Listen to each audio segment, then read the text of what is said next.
I just need your help. Hi, my name's Joe O'Connor, founder and CEO of the Transformer Company.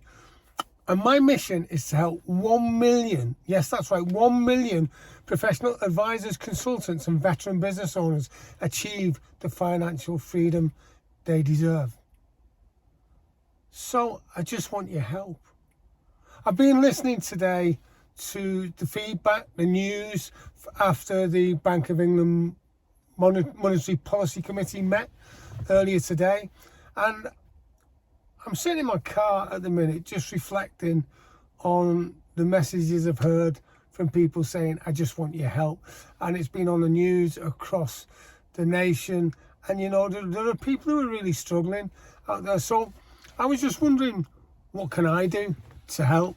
And I've made a few notes because the Bank of England raised the base rate today, if you don't already know, from 2.25% to 3%. That's a massive 0.75%, 0.75% rise in the rates. And we're looking at the effectively the longest recession that we've had for many, many years. And it will not only affect mortgages and rents, but it'll affect the price of goods and services too. And household and businesses are facing some of the biggest challenges that they've ever faced before. And I'm just looking at my notes that I've made. It's today's rate hike. It was the biggest hike since the 1992 start of the massive recession. And I remember that I'd just not long bought my first house, and I was training to be a financial advisor in London, and times were tough. And the Bank of England chairman, Mr. Bailey, firmly lay the blame at Prime Minister Truss, the former Prime Minister, and Kwasi Kwarteng for the mini budget, which was an absolute disaster, as you probably know. Now, at this time, right, I'm how I want to help you, right, is I'm launching podcasts, and I've launched with my team. We've been looking into how I can deliver stuff in a way that's really affordable. And so we've got joeteams.com, and you can go on that. It's not ready in its final sense yet. The fact is, if you go on joeteams.com, you can register your interest to find out more about when I launch it. And I'll be launching it around about Christmas time, and it's filled with loads and loads of information, videos, blogs, newsletters, all sorts of stuff to help you get through what could be the next 2 years of quite difficult stuff. And you know, imagine, right, you own a house and you were sitting down with a financial advisor like me, and we were talking. He said, "Oh, right. Well, I want to secure some money on my home," and we go through a conversation. What do you need it for? When do you need it? What do you want to do with it? And he said, "Oh, I don't want to do anything with it really. I just want £30,000, and I'm going to go out and party." Right. Well, we'd have an interesting conversation at that point, because once that £30,000 is spent, there's nothing other than some good memories, and maybe not so good memories, depending on how much you drink, of that time. Now, if you said you wanted to borrow £30,000 to put an extension on the house, and the house is going to be increase the value by 50%, then that's good money spent. Why am I telling you this? Well, the reason being is because Kwarteng and Truss, when they did the mini budget and put it together over and had a meeting over a coffee, and didn't go to the Office of Budget Responsibility or anyone for any forecast, and just thought, oh, well, we'll do this and reduce the tax. That's effectively what they were doing, because they were borrowing money to get rid of the 45% tax rate.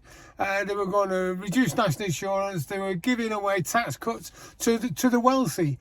And not even considering about the triple lock on pensions, which I'll go into on another blog, and raising benefits by the inflation rather than just the 5%.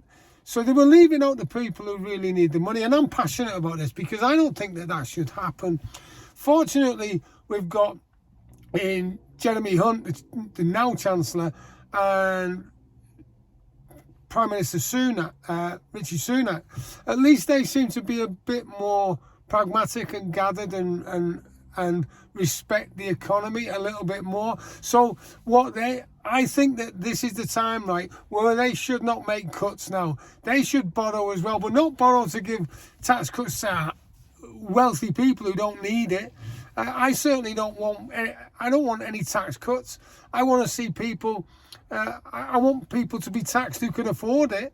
Right, the higher rate taxpayers, maybe put some, increase the tax rate for them, but help those who really need it. Because, you know, at the end of the day, we're human beings, and it's a time that we come together and support each other and help each other through this time of difficulty. Because if it's anything like when I remember when I was a young lad, 1972, when Barber made the first mistake with a budget, just the same as Kwarteng did. That's why when they say lessons will be learned, I never understand that statement, because they never do learn the lessons. Because Kwarteng did exactly the same as what Barber did by making tax cuts when it could ill be afforded, and then there was a massive recession, the winter of discontent, which we're probably going to get this time because of what's going on with rail strikes and strikes potentially in the NHS, and barristers going on strike. Everyone wants to strike, and I'm going to do in my podcast, I'm going to do something and go into that and deep dive the cause and effect. You know, if one thing happens here, what's the effect of what it's going to do somewhere else? Because it's always going to have a cause and effect. So, as you can see, I'm quite passionate about this, and I want to help people. I want to help the million people just to get something better. And so, coming back to what I was saying, it also happened in 1988 with Nigel Lawson, another Chancellor of the Exchequer, and he made the same mistakes, and giving money to the rich and taking it away from the poor, and a reverse Robin Hood, if you like. And then what followed was after the 1987 crash, stock market crash. What happened then was a massive recession in 1992. I remember I nearly had my I bought my first house in 1988, and then I was on the verge of having it repossessed. I had to learn how to be really resourceful. I did all sorts of things, which I'll share with you sometime in the future. Legal, by the way, all legal. I had 5 jobs, right? Very interesting times. So just stay tuned, because there are people out there who are just saying, I just want your help. I just want help. And that's what I want to do. I'm going to be giving you techniques, strategies, systems to help you get over the stuff that's going to be really challenging in the future. I realise this is quite a long video blog, but I thought I just wanted to share with you my passion and how I want to help you through this, because there's no easy fix. What I can say is that the struggle that you're having now, even though it may not seem like it at the time, and you may even cry yourself to sleep, because hey, I've done that, right? I've cried myself to sleep, and I'm sure I'll cry myself to sleep for some reason in the future again. The fact is, though, that the trouble and strife that you have now helps to make you a stronger person you'll become to come out the other side. So my thoughts are with you, my prayers are with you. Just stay strong, and until we meet again, until we have a chat again, and I'm going to be really going to be giving you loads of content, because I've got a story that I want to tell you. We're coming up to Remembrance Day, the 11th of November, the 11th of the 11th, at the 11th hour. And I've got some stuff that I want to share with you about how I've faced challenges, and similar to you, and what I did to get over it. So maybe you can get some value from it. Okay, so until we meet again, have a brilliant day. Thank you.